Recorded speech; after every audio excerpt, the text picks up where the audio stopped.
நம்ம நாட்டில் எத்தனையோ விவசாய வேலை பார்த்துட்டு இருக்கும்போது நெஞ்சு வலி வந்து இறந்து போயிருக்காங்க. தேங்காய் பறக்க தென்னை மரத்தில் மேலே ஏறிட்டு கால் தவறி கீழே விழுந்து மண்டை உடைஞ்சு எத்தனையோ விவசாயி இறந்து போயிருக்காங்க. வயக்காட்டில் தண்ணி பாய்ச்சிக்கிட்டு இருக்கும்போது பாம்போ பூச்சோ கடிச்சு நிறைய விவசாயி இறந்து போயிருக்காங்க. வாழை காற்றுல சாஞ்சி அதனால வேதப்பட்டு நிறைய விவசாயி பூச்சி மருந்து குடிச்சு இறந்து போயிருக்காங்க. விளைஞ்சு கிடக்க நெல் மழையால் அழிஞ்சு கிடக்கும் போது அதை பார்த்து வேதனை தாங்க முடியாம தற்கொலை பண்ணி எத்தனையோ விவசாயி இறந்து போயிருக்காங்க. அவங்க குடும்பம்லாம் நடு ரோட்டில் நடு தெருல தான் நிற்கும் கடனால.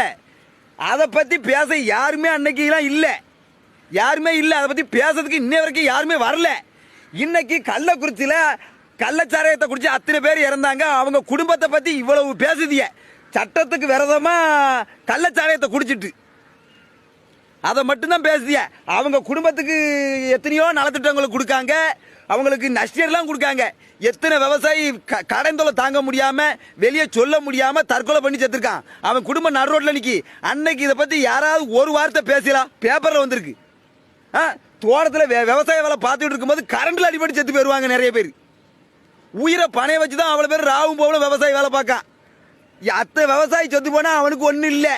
இன்னைக்கு கள்ளச்சாராயம் குடிச்சு இறந்தவங்களுக்கு இவ்வளவு வருத்தப்படுச்சு நம்ம தமிழ்நாட்டில். கவலை வேற ஐயையோ வர